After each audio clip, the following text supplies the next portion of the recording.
And welcome, folks, to the talk show, Let the Truth Be Told. I'm your host, Pastor David. And, folks, we got a great show that we're going to discuss today. We're going to talk about reverse mortgage scams that is going across our country and has been for a while. And we're going to have a special guest to talk about that incident of them losing their home due to this mortgage scandal. So if you ain't got nothing to do, call your friends and let them know you're listening to Let the Truth Be Told Radio. I'm your host, Pastor David. Now, come on in.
Thank you.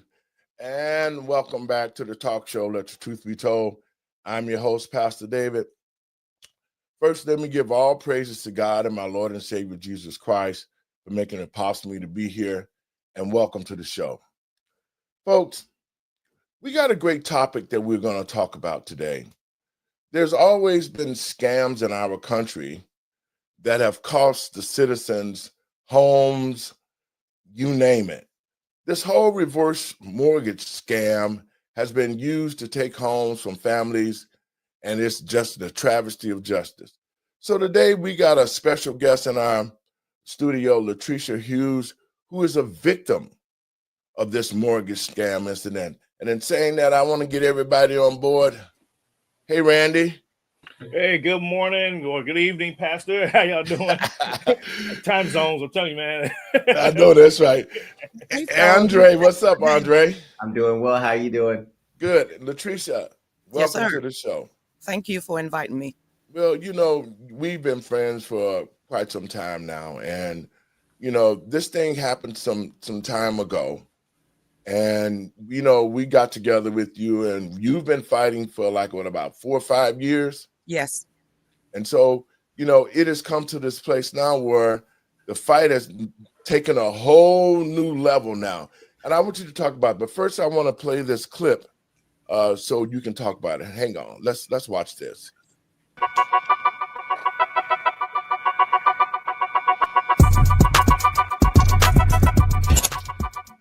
A Georgia family's fight for justice has gripped the community after they say their beloved home was stolen right out from under them, all because of a forged real estate deed and a contentious auction. The case raises fresh concerns about property fraud and highlights why many homeowners are urgently monitoring new changes in state law. It all began after James Clucken was entrusted as power of attorney over his late grandmother's Walton County house, a property worth more than $500,000. For years, the home provided a sense of security and continuity for James and his wife Lucretia, but their world was turned upside down in 2019 when they started receiving unexpected letters about a reverse mortgage debt exceeding $50,000 linked to the property they believed was unquestionably theirs. On closer inspection, the Cluckens discovered what appeared to be forged documents. Someone had allegedly faked both James and his grandmother's signatures, triggering an unauthorized transfer of their home's deed. Desperate to hold on to their home, they contacted authorities. However, when they reported the case to the Walton County Sheriff's Office, they were told it was deemed a civil issue, not a criminal matter, prompting the couple to seek further proof themselves.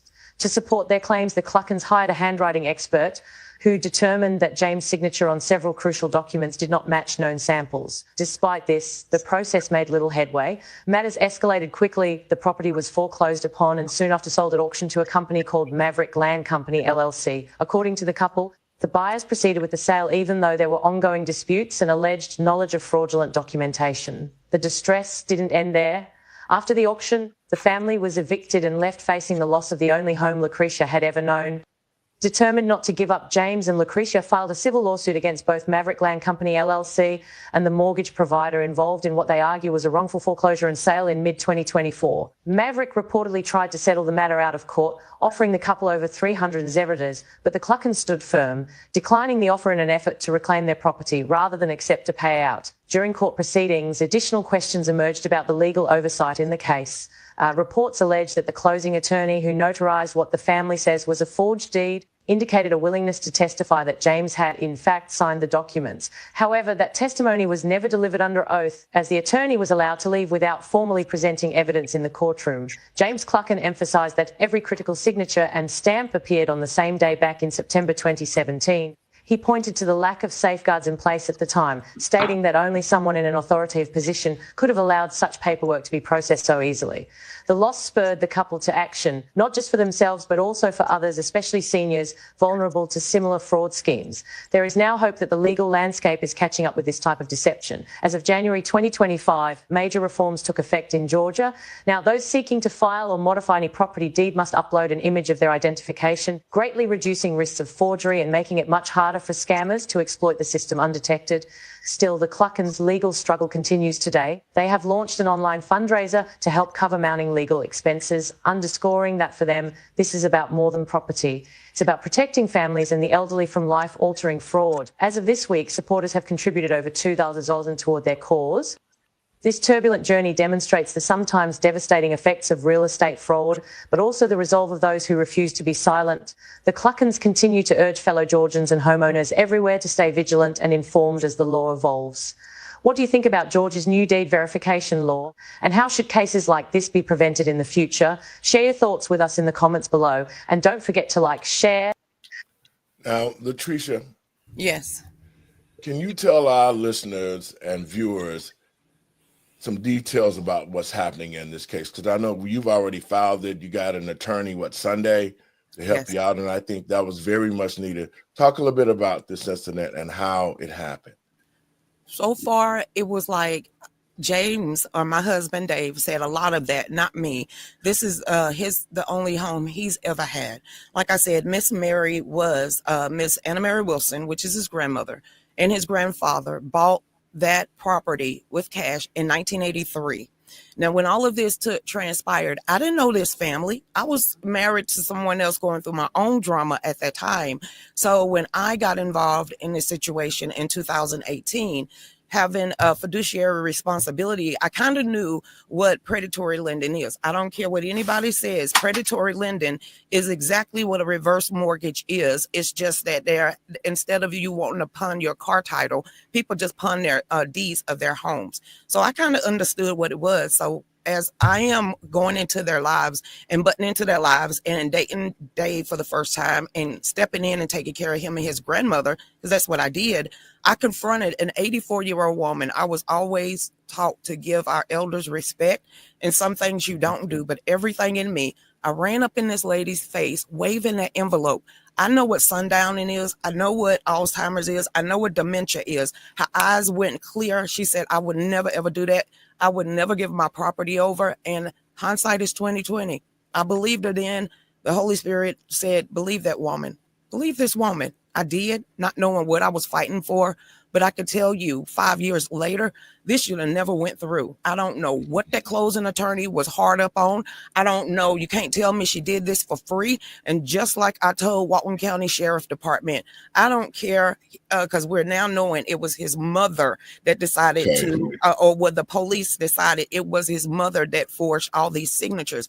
I don't care how much his mom signed off on a piece of paper and forged those signatures. It took somebody with authority and fiduciary responsibility inside of the state of Georgia to push that through. And now that we know, again, hindsight 20/20, his grandmother died in 2019. We found a affidavit for a closing attorney that was stamped in April of 2020, and his grandmother's signature was robo-signed right on the paperwork. That in itself is a fraud. Mm-hmm. Your thoughts on that, Randy? There is a lot of that going on these days, and now you have emerging companies like Title Lock, that's coming along, and I'm always been skeptical with something like this is like a pandemic, and then other companies come along and they like, oh, we can counter that. I'm skeptical of those companies because it's like y'all are in cahoots together, and so I caution the audience to do your due diligence and understand the legal framework behind doing mortgages, foreclosures, buying property, because it's a very dangerous game to be in. Number one, you see people in real estate here. I talk to them all the time, and they say, oh well, you can go down to the bank and open up the books and see what properties are lacking in their tax liens and buy their properties. That's that's another way of getting people out of their houses. And some elderly families, they don't even know that they're behind on their tax liens and stuff. And it'd be as simple as $200. And next thing you know, they lost their home over $200. So I commend you, Lucretia, for sticking into the fight and sticking it to them, and I pray that you get your home back. We're praying too. I'm only holding on to the law. Now I want to get ghetto and ratchet because everything in me, being a female, I want to react and not, fight back. I want to fight back in the hood way, but I know I can't. We got to do it the right way. And only because the Supreme Court of the United States and the Georgia Supreme Court has already ruled that any contract that is entered in with fraud or forgery is null and void. That's the only reason why we're still in this fight. And this notary and this closing attorney who also distributed the funds, she is dead wrong. She's still an active attorney, and I think she need to lose her license, her production company, her trucking company, her real estate company, her life insurance company, her 4 houses, and 5 cars. Dre, your thoughts on it? Well, it's always unfortunate where we see cases of where people are being taken advantage of. And what we're seeing is that there's this projection by these mortgage companies to favor illegal immigrants and make it so much harder for Americans to be able to get loans. And looking at this particular situation where there's absolutely fraud, where is the government, state, local, or federal, to put their necks out for Americans? It is null and void. It is nowhere to be found. Everybody that we've talked to, because like I said, I'm the one that keep pushing my husband to fight. Your grandparents grew up in burlap sacks. Okay, they bought this. Your grandfather was a drill sergeant in the Vietnam Army. Fight. You know this for a fact. You did not sign that. Fight. I don't care what your family is saying. Fight. I promised that lady on her deathbed. I don't care what color she was. I know what was wrong, and I know I was raised right. And I promised that woman before she took her last breath that morning that I was going to do whatever it took to figure out what happened. And I haven't stopped fighting because my word is bond. And now that we know everything, all the paperwork, we have examined private investigators. I got the FBI, wrote a report with FBI. Filed a complaint with the FHA hotline because it was fraud. I also went to the AG, filed a report. I'm getting ready to go to the bar, file a report. This is wrong. And we need to do our due diligence as being the Generation X, where we have our elderly that actually own a lot of property. We need to step back in faith what God told us to do, and that's protect the elderly and the innocent alike. And that is why we're going to continue standing up. Well, absolutely. These scams have been going on a long time because, just like our younger people that do not understand the process of owning homes here in Chicago, we're seeing a lot of communities where these houses are being abandoned because they're selling the taxes onto these people. These young people don't understand that they need to go pay the taxes. They have not been taught. And so they're losing homes everywhere in the city of Chicago. But what vexes me the most is this: to the American people and patriots across this country, right here in Chicago, the mayor of the city of Chicago, Brandon Johnson, is allowing illegals to go and squat into homes that have tax deficiencies. I mean, for $200 or $300, he's letting them go. He's putting these homes into their hands and say, well, just squat here at a certain amount of time. If nobody comes, we'll give you the deed to the homes. Now, this is something that needs to be addressed because Black people are losing homes in record numbers. We're losing our community. That's what we're doing. It's gentrification. I live in it. Where you live in Georgia now. What over there, if you go to the MLK Boulevard, you go to the museum, all of that, all my life used to be straight, just really, it was the hood, okay? It was our community. This is what you call gentrification. If you don't come and get Ori, this is what you call gentrification. When they went in there and demolished Techwood, they went in there and demolished all of these prime locations, and now they are actually you will never get them back. There will never be another Black community, and we're sorry, but truth be told, as you call yourself, this has been happening for at least 30 years in Georgia alone. Well, I can remember in 1973. My god-grandmother, Eloise Barton, was a alderman in the city of Chicago. And she got us all together and she told us, she said, you know, these houses that we have here in Inglewood, never let them go or never let them steal the houses for taxes because the regentrification is coming. And we were young, we didn't quite understand what that meant, but when we saw how that they were doing it, you know, we were able to keep the houses and be able to sell them. But they wanted the Black community to go and become desolate. So it's not the houses. Go back. It's the land. It's the land. Exactly. Yeah. It's the land. Yep. That's what they want. They want the land because now in Inglewood, what they've done now that they've gotten the land, they're creating homes, they're creating condos to the tune of $300,000 to $400,000, and a lot of Black people can't afford to be there. So basically, what they're doing is, when the citizens, the white citizens, went out to the suburbs, and I don't know what's wrong with us as a people. We followed the white community out to the suburbs, and now they've doubled back. The city has become what it is. They're buying the properties now. They're refixing it. And now you can't even afford to stay in the Black community in the cities of Chicago because the rent is so high and the buildings cost so much. That was an idea that's being done in regentrification, and it's going across the United States in the Black community. And I just think we have to stand firm, but more importantly, we have to start teaching our children about how to use these properties, how to keep their properties, because if they don't, they'll be gone. You know, when you first got involved with this, Latricia, you know, you have a beautiful place. I've been out there. I came out there, about a month ago when this thing first started to take off, and we prayed for this land. And I just know what you're doing is God's work.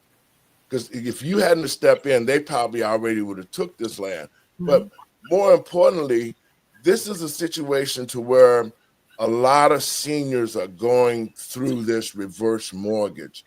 You know, they running these ads telling them, hey, you know, you can get this money. And at the end of the day, you know, if your people, if your children do not pay those loans, they snatch that house from them. Talk about a little about the process, Latricia, that you guys went through with this mess. Like I said, I didn't go through it. I just understand a lot of what reverse mortgage is, okay? And I also know that we need to safeguard our family members because she had a will. They had wills. They had all of this stuff. So it was never her intention for the property to ever leave a bloodline. Does that make sense? Even in her will, it plainly states that if ever has push come to shove, sell the land, keep the home. That was her intention. That's always been our grandparents' intention. I don't care if you're red, yellow, black, white. It's always been our grandparents' intention is to keep land in the family for a generational inheritance, never a generational curse. And that's a lot of what's happening in the United States is that as our grandparents are dying off, they own the majority of the land. So you can also tie that in with the World Economic Forum or the New World Order when they said you're going to own nothing and like it. So I have to say this misnomer because I grew up in the South. I've always been raised around Black people in the country and suburbia. We ain't went nowhere. Right up and down streets, you'd be like, I didn't know a Black person on that house. How you not know that there's been Black people out here in the country for since time being? We was pushed out into the city for an experiment with the CIA. That's why you got the ghettos in the hoods. This is where the Black Panthers come into play, because my father was one of the founding member of the Black Panther of Bedside, Brooklyn, but my mom's side was the countryside. So I was raised with the best of both worlds, and I would rather always stay in suburbia in the country. At least we have a sense of security, well-being out here than other in the ghetto where you dodging bullets. So I have to say I'm a country girl at heart, but I chose to stay in the hood, and I went the wrong way. So I ran back to the country real fast. Dre, your thoughts? Yeah, and we have to protect this generational wealth, and I'm glad, Lucretia, that you are doing everything you can, because not everyone has the means or the know-how to be able to do so. And I hope that after you're successful in regaining your home, you think about starting your own nonprofit to help other people who are going through the same situation get out of this mess. Pastor's already prophesied. He said you're going to turn this mess. That's right. That's right. And you're going to help a whole bunch of people go through their paperwork, maybe point them in the right direction, maybe network with them to bring, like, I met so many private investigators like, girl, this is what I want to do. So this is where I feel like God is about to break this open, because we got 4 people that all want to help other people because that's our calling. So if 2 or more get together in his name, there's a whole bunch of stuff that can change. And I feel that's exactly what Pastor has been a part of my life. Well, you know, I after I saw the situation and to the American people and patriots across this country, I laid my eyes on the paperwork myself. When you sent me all the stuff, it's clear forgery. I mean, it's clear. There is no question about it that whoever signed your husband's name clearly forged it. But what I don't understand, and maybe you can help us understand this, Latricia, with this being the forgery that it is, why didn't the judge in this case, because I know you've been fighting this, why didn't the judge just throw it out and say, you know what, this is clear forgery. We need to keep this family in this home. Why haven't these judges, because I think they're all in cahoots together. It's such a big piece of land and property that somebody is paying these people off. And, you know, this is a corrupt system on what they're doing in the community and what they've done to you. Your thoughts on, Randy, on some of the ways we can sort of protect our seniors and protect our homes and our community? I was told that we should never say, I don't know, let me get back to you. It's been 5 years. I'm learning more about how in the world did this go through. I have so many questions. People saying walk lightly, always say allegedly, but like you said, everybody, I think it's connected until we get that needle in the haystack, because there's no way for this one huge foreclosure company in the state of Georgia with all these title searches, people that's supposed to have keen eye, and we look at the signature like, and now they looking at the signature like, yeah, how did this go through? Not unless you got people on the inside, allegedly, that works with somebody on the outside, allegedly, that actually sell it back to the same company, allegedly. This is what we're finding out. It's a big game. You had some thoughts on that? I do. You know, the first step in order to prevent something like this from happening is that we have to be educated on the history of how all these things transpired.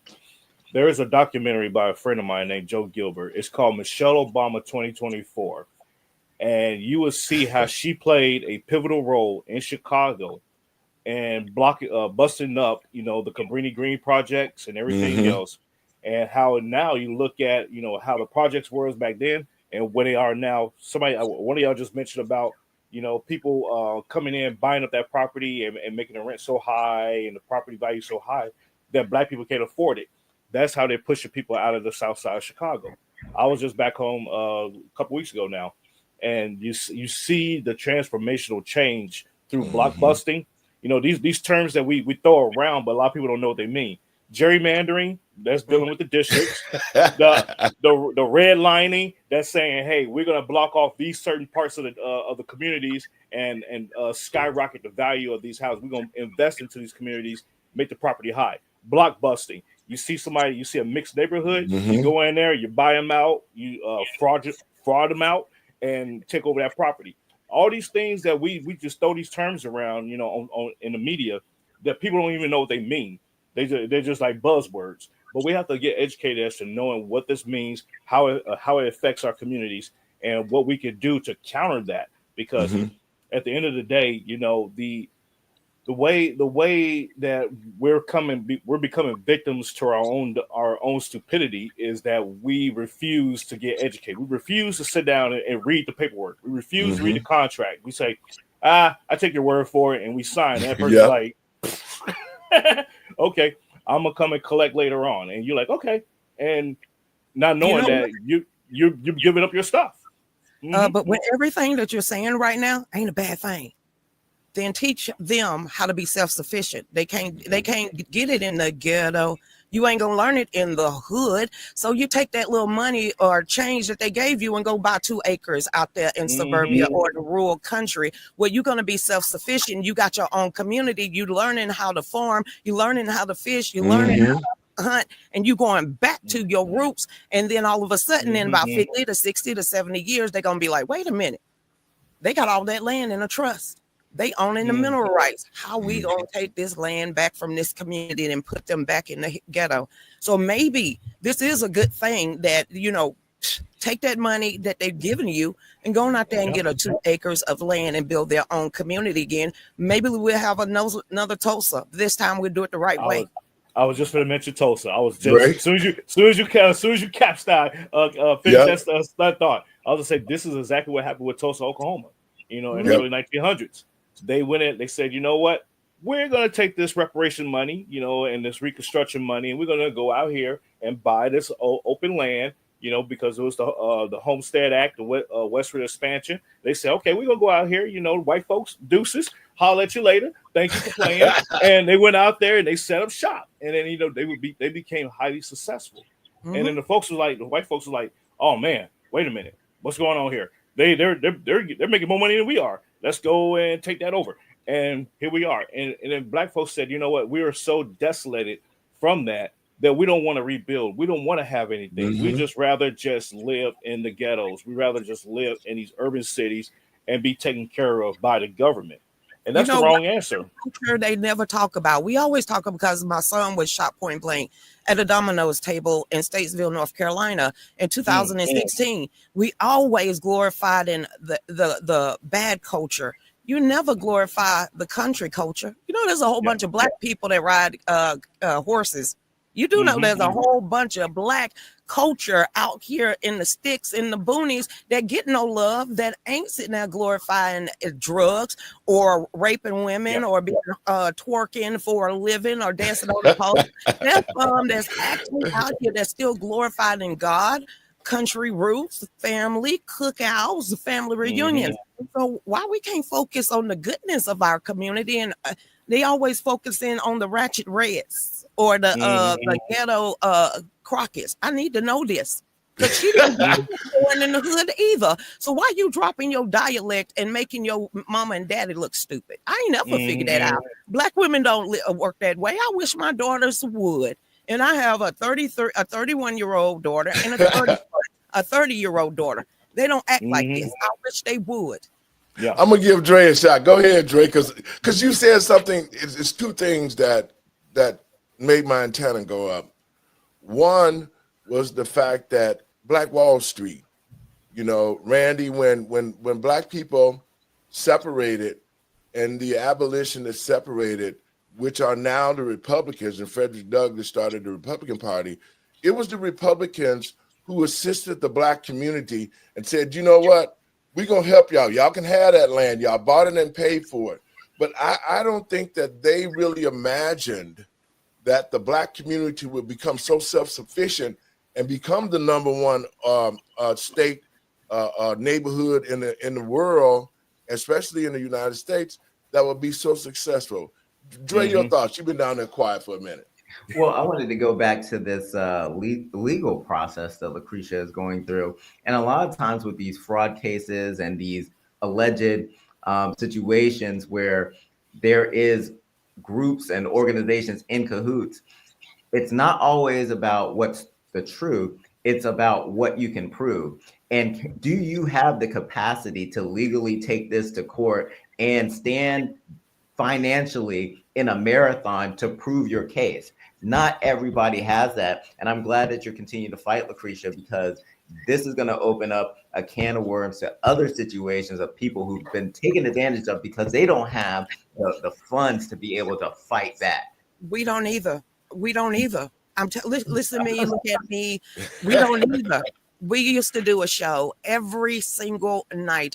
We had our own media company, and it was called Fallback Production Studios, LLC. Fallback stands for fall back to the Bible because there's a whole bunch of lost souls. Fall back to the Constitution because we still a country of law and order. Or take 10 seats behind me and fall back. I called out Republicans and Democrats. Don't matter. I want to hear, well done, my good and faithful servant.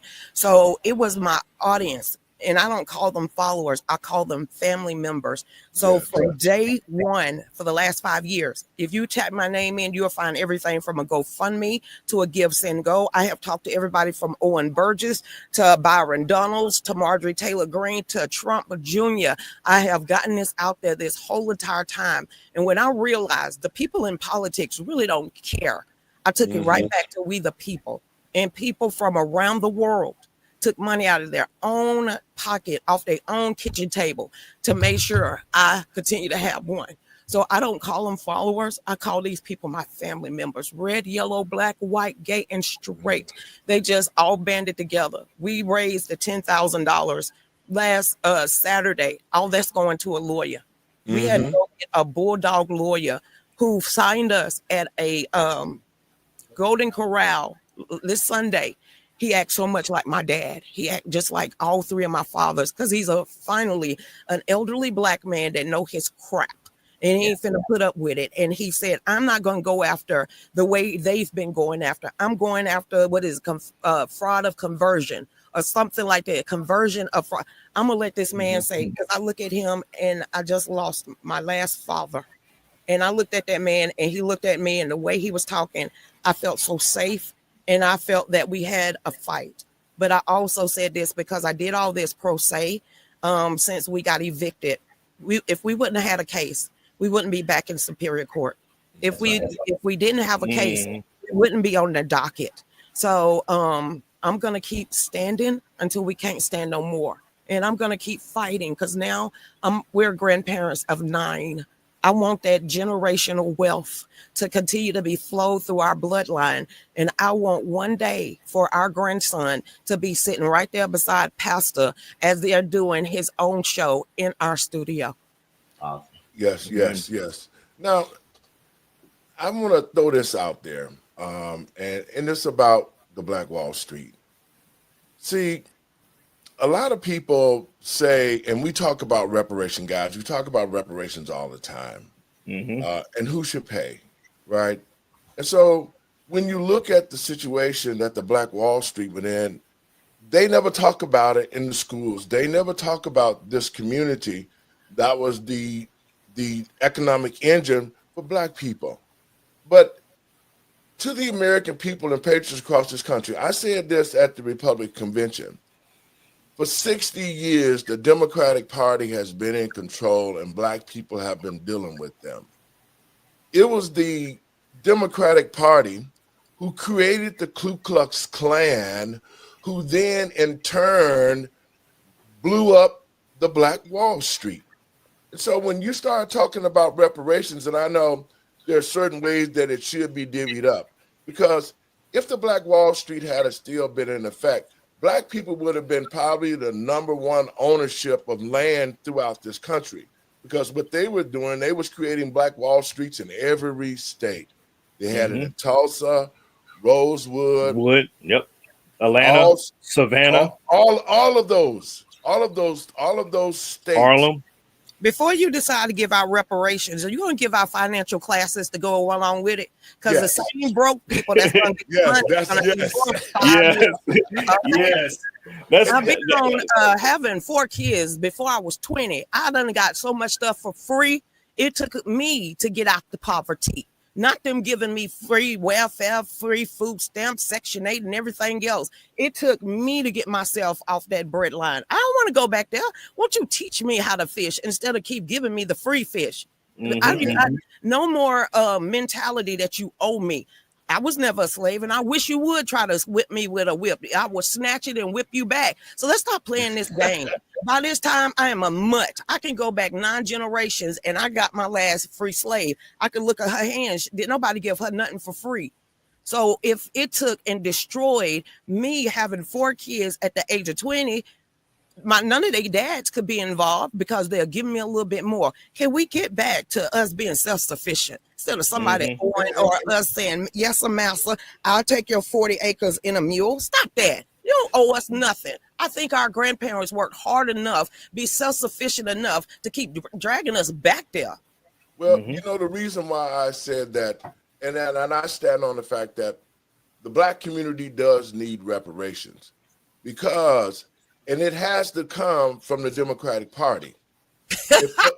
If those economic engines had still been in effect today, if the Democratic Party had not have created the Ku Klux Klan, because we built this country, really.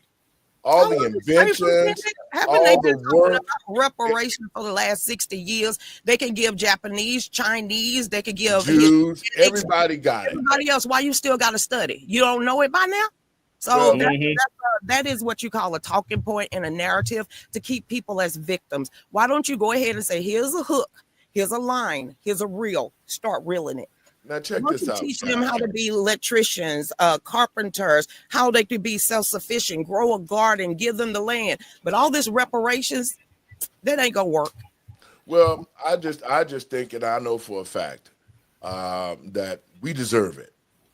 We deserve it because we built this country. Black people built this country, and so everybody, just like we were saying, don't tell my mama that. Don't tell my mama that. Don't tell no elderly Black person you owe me. Every nationality in this country have been paid, except Black people. And the reason why, and I said this on the show the other day, and I don't think people caught it. If Black people is to sue the United States for reparations, they must first become a nation. See, that's why if you look at the history of Black people, we have never been a nation. They gave us different names: African Americans, Blacks, Negroes. As long as you can keep the Black community separate, because United States is a nation itself, it is not going to pay individuals or individuals' organizations. That's the reason why they keep us separated, because if Black people became a nation and was ratified a nation, we would be able to take the United States to the World Court. And see, this is why they absolutely not. No, listen to this. This is why they killed Malcolm X, was because that was Malcolm X's next move. He said, you know, the United States need to pay for what they've done to the Black community. And when Malcolm was building enough people to get together to create, that's why they created the Muslim nation. I don't want no world court to tell me what Pookie and Ray Ray did on Crenshaw. I don't need nobody in Switzerland or Geneva or any of these highfalutin elitists to get in a small closed room to tell somebody that lives on MLK Boulevard what they shall and shall not do. That is definitely not having your own individuality. I wasn't raised to be a number of no one world trade. So no, sir, no ma'am. I'm sorry. I was raised as a free person of the United States of America. I don't want nothing stamped on my forehead because the powers that be inside of my own country need to give over their own sovereignty to a whole nother world court. That's asinine. Why in the world? I wish Kemp would try that. They tried it a year and a half ago when they asked us if we wanted to give over our health decisions to the world court. Have you lost your mind? This is why we just had a scamdemic and everybody was shut down. Holocaust. My name ain't Anne Frank. Well, for me, because see, I grew up on a plantation. See, y'all young. I'm 68. I picked and chopped cotton till I'm from 5 years old to 8 years old. I saw my mother and father work for $1 a day, chopping cotton. And when they got older, their bodies had deteriorated. So I disagree with you on that. Reparations. We don't. One more time. No. Let me say this. Get your reparation. But you don't owe my grandchildren nothing. You don't owe my grandkids. I disagree. Anything. I no disagree. White man, no Hispanic man, no woman. Don't ever think my grandkids gonna have their hands out and say you owing me for anything. It's not about handouts. It's about the fact of the matter is when Black people got on their own, when they separated and created these Black Wall Streets, and they were taking care of their own. They was building generational wealth. They was buying property in every state. Black people was living the way we should be living. But because of the fact that white America didn't like that. And so all of the time that this was going on, they was trying to figure out a way to destroy that. You destroyed an economic engine that would have made us independent, self-sufficient. We would have had our own schools, because when I came up in Chicago, in the Black community, it was Black store owners. It was Black people that owned the cleaners, Black people owned the banks. They owned everything in the community. And I'm saying it because if white America had not allowed the Klan to do what they did under the leadership of the Democratic Party, the Black community would be so self-sufficient now, and we wouldn't be talking about handouts, nor would we be talking about reparations. The answer is no for me and my bloodline. We would have already been probably the #1 community in this nation. Me and my bloodline says no. You can take my check and hand it to somebody else. It's not about the check. It's not about the check right now. And we have to understand exactly, because our children don't understand nothing about what they are just due to. Had we still had those economic engines, we would be in a totally different scenario than what we are now. That's why I'm saying that. So with me seeing it with my own eyes, and me being on a farm growing up, with me seeing my mother and father work their asses off in this country, and now the fact of the matter is that you brought the illegals over here, put them in our community, and giving them millions and trillions of dollars, and we built this country, and you haven't given us one damn dime. Welfare didn't count. The mindset of you giving us welfare was only to keep us in a place to where you could control us. That's why I say we need to be paid. And then I don't care who it is, Pookie and Ray, if they don't even have financial literacy, they still need to be compensated. Our families still need to have those funds, because it was taken away. We've been destroyed by a system that hated us and hated the fact that Black people was independent. Dre, your thoughts on that? Yeah, and if we look at this from a standpoint of generational wealth, we talked about blockbusting. We talked about redlining. We talked about fraud. We talked about illegal immigrants and mass immigration. Why wouldn't we think about compensation after all those things happen? Like, if you looked at Tulsa, and Tulsa was the only event that ever happened. No, that's not true. Tulsa wasn't the only other event. We've had so many things that have dropped the wealth of Black Americans. And self-sufficiency is one thing, but how do we deal with the fact that they stole our money from the Freedmen's Bureau? How do we deal with those things without there being some sort of financial compensation? And if it's not financial, there are other benefits other than just handing out a check that could be dealt out to these communities. So I understand, because So, but who pays this? Who pays it, and who gets it? That's just the question. Do only Chicago people get it from No. Brandon Johnson? Because Brandon Johnson is the one that put his rubber stamp on there. So should Brandon Johnson sit there and pay all the people in Chicago that's been moaning for the last 4 years or however long he been up there? So Absolutely should Brandon not, Johnson? because what you have is a federal policy that opened up the door to Brandon Johnson being able to and these other sanctuary city states to be able to say, hey, let's just do something independent and just have all these illegal immigrants come here. We're going to give them benefits when they get in here. But what they found out is that they quickly got overwhelmed because our borders were open. So this is a federal policy that caused this. And what I like to do about this and what we've talked about is providing people with education. Those immigration policies did not benefit Black people. And it's another thing in a line of things that have caused issues for our community. Randy?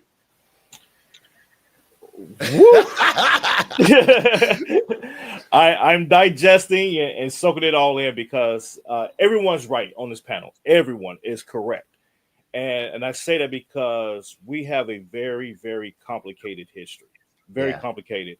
And so I am along the lines of where Lucretia is on no one owes me anything. We have to build from what we have based on what we have. And so on that note, though, however, the economic engines that were destroyed gave us the ability to not be able to create that generational wealth. So to Pastor Davis' point, I agree there. But however, to Pastor Davis' point, nations, you're absolutely right. We have to establish ourselves as a nation. Foundational Blacks, because we see this is where we screw ourselves up at. We acknowledge ourselves as Black people.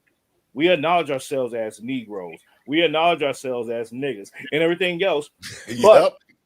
But we don't acknowledge ourselves as the foundational Blacks of America. Or freedmen, which is the legal term.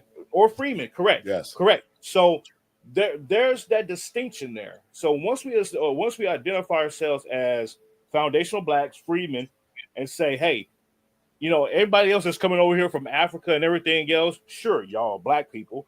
Okay, whatever. Even from India, y'all are Black people. Okay, sure. But however, don't think that you're entitled to what we are owed. Yes. So there's that distinction there that we have to go back to. It's going back to the basics. And so on that, you go to say it's a stop line, because if you're looking at history, a drop of Black, everybody's Black. And I was just going to say that. You're right. Yes, you're right. However, this is why we have to know our history. We have to know where we came from. We have to know where we came from. Just like you, Lucretia, I could trace my lineage back all the way back to the mid 1700s, going back to Ireland. So yes, I got both sides of it. Yeah, both sides. I'm an Indian, I'm an Irish, and I'm Black. So who am I suing? Yep, exactly. Well, and so that's what we have. That's what we have to be educated as to look at the dynamics and look at the reality. Do I see? I get it with the government pawns office say, we need to do a study. You don't need to do a study. You just need to actually read what's already there. You read what's already there. To airmen, and they've been studying Black folks since we've been here. You know what? That's the sad part of it is because now we got Black people using that lingo of reparation, just like Brandon Johnson was here. He's the worst mayor of all time. He lied. He never did nothing for the Black community. He has been a pawn for the school union. Too now, all of them. And every Black mayor in every city should have already set up a situation so Black people can be compensated. Just like Dre, you said about the freemen. Now, the freemen is a nation. We need to be paid for the work, for our families being torn apart, our children sold like cattle. I mean, I experienced the tail end of it. And so what I saw, that's what made me who I am today. That made me go to high school and graduate at 15. That made me go and open my first business as a restaurateur at 17. If it had not been for my parents teaching me about economic development, because my first retirement came when I was 40 years old, but it was what I was taught and the traditions and values that I was taught and learned about. I learned about Black Wall Street. That is a you just said again, it was your parents. But let me finish. Let me finish. You. Let me finish so that you can understand what I'm talking about. The fact of the matter is this: everybody who didn't even contribute to this country has gotten paid. Now, if you want to talk about how we distribute reparations, use the same formula that they use. Because, see, they've been studying how to do it. Everybody be coming up with this BS study. Brandon Johnson said it months ago. Well, we going to study. The study has already been done. Use the same formula that you used when you opened the borders and you had everybody coming here. You had all the NGOs, Catholic Charities, the Divine That. You had all these organizations across the border giving people money, giving them phones, giving them vouchers, giving them homes, giving them cars, and all of that. If you figured out a way to let illegals come over here and you fund an invasion, why the hell can't you think about a way to give Black people the money that deserve? Because we built this country from the ground up. The blood of Black people is in every state. John Podesta, Black people need to be compensated. And Hillary Clinton and the DNC, Perez and the rest of them told you a long time ago to keep you hushed up, give you a little bit, like $20 more in your welfare check. It's time to have a taco bowl. They've been telling you this. It must be an election season because they need to study us again. They have been literally perpetrating the same crap for at least 50 years. Why we keep regurgitating a talking point that they ain't gonna never fulfill? Hey, you know what? Real quick. Yes, I'll turn over to Dre. But just a couple of weeks ago, ladies and gentlemen, remember Karen Bass, Los Angeles City Mayor. She even offered up reparations. Those words are exactly. To the illegal immigrants that was getting swept up in the ICE raids. She said, bring them back and we're going to give them reparations. Cash money. and here it is. This is a Black woman, allegedly. She's a Black woman, allegedly. I don't know. I ain't look at her DNA. But she said, we're going to give them reparations. You know, and then all the Black folks are like, yeah, give them reparations. Yeah, they're being victims of ICE. Yes. And it's like, whoo, y'all are dumb. But this is what I'm talking about. It's the psychological warfare that Black people been put into because why would none of us fell for it then if it was a psychological warfare? Because none of us is falling into it, and we can read between the lines and we can see what they're doing. How is everybody else getting played? For the lack of knowledge, your people will perish. Okay. And God said, "You knock the dust Black people when you realize Black people lack the knowledge, and that's why we see what we see in it. That's why your home. That's why you fighting for your home right now. I'm gonna bring it back closer to you now. You are fighting for your home right now that you have. You're fighting because an illegal system is trying to take it from you. That was your home. Now, that's what this government did to Black people.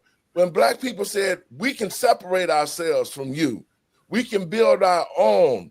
And then because they did that, the government came in with the Democratic Party and said, we gonna take it. Just like they taking your home right now.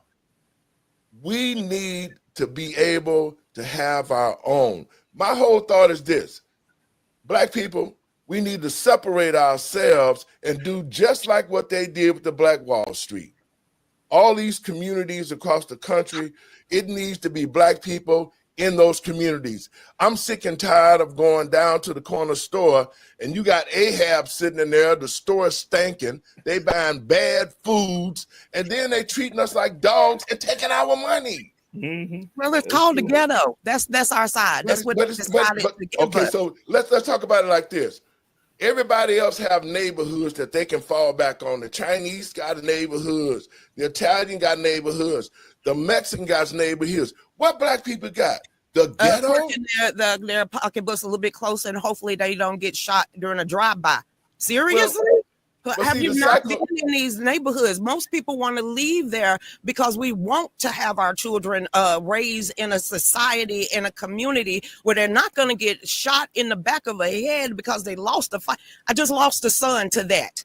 I don't want my 9 grandkids to ever think, because all of those people look like them, that they have to put up with stuff like that. And then if you snitch, you get stitched. I don't want that anymore. So I decided to take my kids out of that danger zone and get them out there into the communities that I think they're going to have the best chance not to die before they're 25, but to actually live until they're 72. That is why. So when our community is forever killing each other, sooner or later, I'm going to address that. And you're going to raise your kids the right way.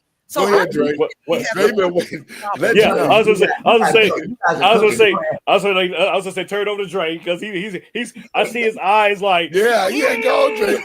Go, Dre. Go ahead, Dre. And I'm gonna address that.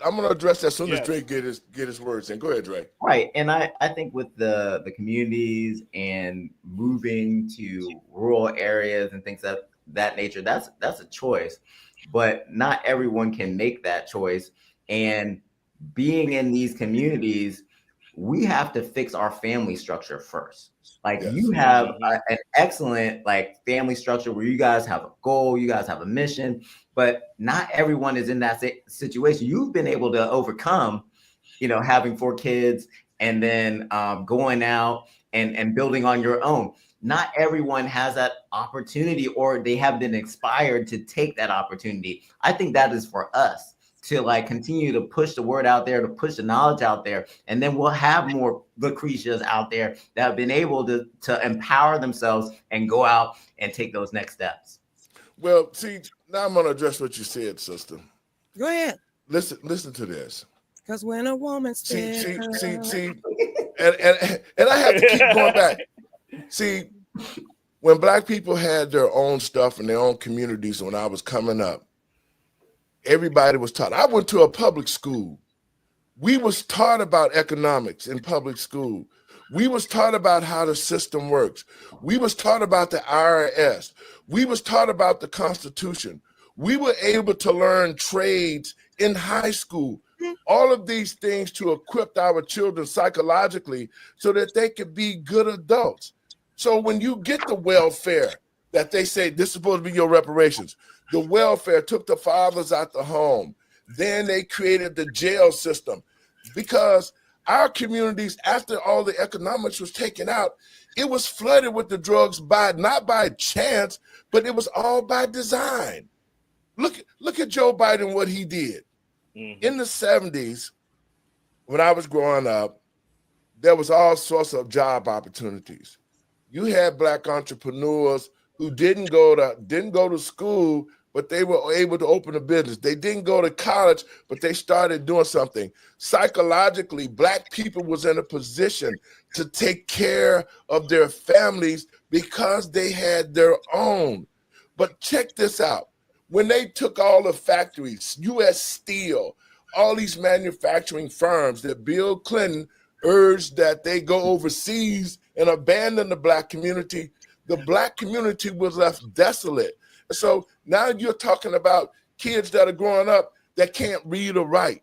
This was all by design, because how can the future of our children fight for something that they deserve that they don't even know how to fight? So now I don't know. I'm 51. So you talking? I got a son. I got a son your age. I was raised with 3 dads that didn't put up with that crap. Well, but I see, was your raised, dad. listen, I was raised in that community that you're talking about, There you Gainesville, go. Georgia, and Spartanburg, South Carolina. So when you're talking about raised in the hood and around strong communities where the aunties and uncles and the grandparents were sitting on the front porch and you did something wrong, your grandpapas and everybody in the community, I grew up that way. And that is the way that I want to leave a little bit of, hey, grandkids, I got 9 of y'all now. I'm going to sit on the front porch. Everybody has their own individuality of what they're going to do. Are you going to fall, or you going to swim, or you going to fail? I worked 2 and 3 jobs to get out of that project, because they did say when you having kids, when you're young, especially 4 at 20, you will never mount to something. So either I'm going to be that victim, fall into what you tell me I'm going to always be in my life, or I'm going to have to do something about it to get me out that poverty, because no one told me to spread my legs, but also they told me to kill my children. So it was up to me having all 4 of my kids in my teenage years that I either got myself in that predicament, which means I'm gonna have to crawl myself out that muck. So I did that. That's the consequences of my actions at that time. I can't continue blaming somebody else if I want to hear, well done, my good and faithful servant. It's not the point of blaming somebody else, and you being these women how they got poverty, and you being the age of my son, because you never got an opportunity to see where we came from. You didn't get the opportunity to see black businesses with black banks. You didn't get to see all of that. It was the destruction of that type of attitude that this government and white society did to bring us to this place. When Lyndon Johnson said, let's give them niggas welfare and we'll control them for 200 years or more. How did you not know? How you know how what I saw and what I did not see? No. What I'm saying to you, listen to me closely. I know what you saw, because what you saw was the aftermath. Thank God. And then they made it to where, well, black people don't want nothing. That's not true. We was thrust into this position because of the fact that we got robbed. The land was taken from us. Our identity was taken from us. Our children don't have a clue on what to do. And that's why they wanted to bring and kill history, because they don't want black people. Let me finish. They don't want black people to know, and our young people to know where they came from. That the legacy that you're living if we had been real, if black people had sustained themselves and stayed in our communities, and we built and kept our stores, all of that stuff, the wealth that you had, you wouldn't have had to worry about somebody taking your house. It's the same thing that this government did, took what black people had and put them in a position to make them feel like, well, I don't need no handouts. I can fight for what I want. I can stand on what I need. But had you been in the position to have things where you wouldn't have to be begging or working 3 jobs, then our society would be totally different, and our children would have the generational wealth that they need. But the powers that be did not want another Black Wall Street. That's the point that I'm making. It would have been a totally different situation in the black community had the black community stayed on its own, kept its banks, kept our community intact, kept our schools, taught our children about the generational wealth, taught them the things that they needed to do to survive in this world, taught them about entrepreneurship, we would not be in this situation. And that's why all 4 of us but let me finish now. But the powers that be, those who are watching this, you're going to have your own opinion. But I can tell you this, had the Black Wall Street still been in effect, and to this very day, black people would have never went through all of the stuff we went through. We went through drugs that was put in our community to destroy it. We went through guns.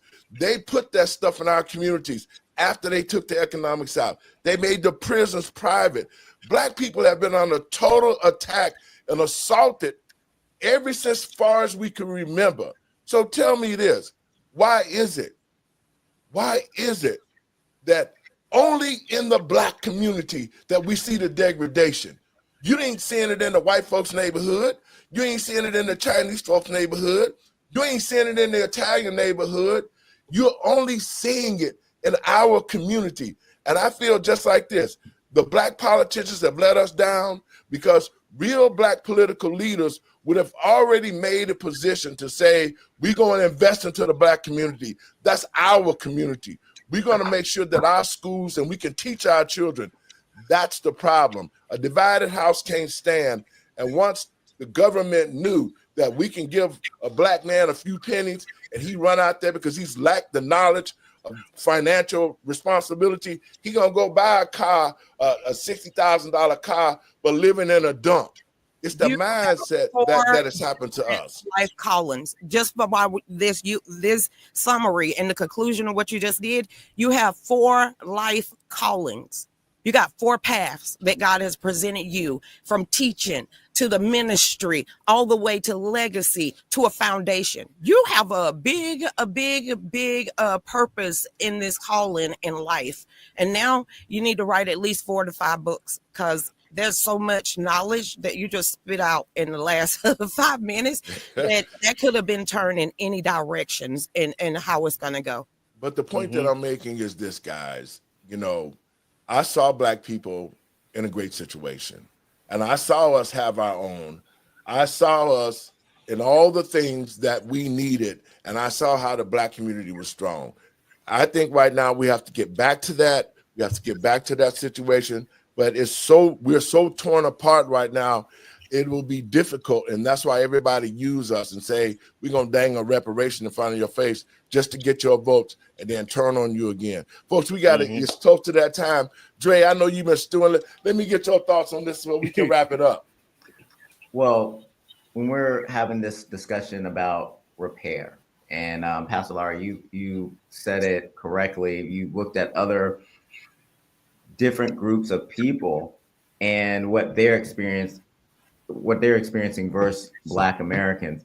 And what I'm finding is this: we've continued to have this failed Black third that is perennially on the bottom for generations. It's not like that in any other community. If we look at some of these people that are coming in legally from other countries, after one generation, they are able to get themselves into at least the middle class.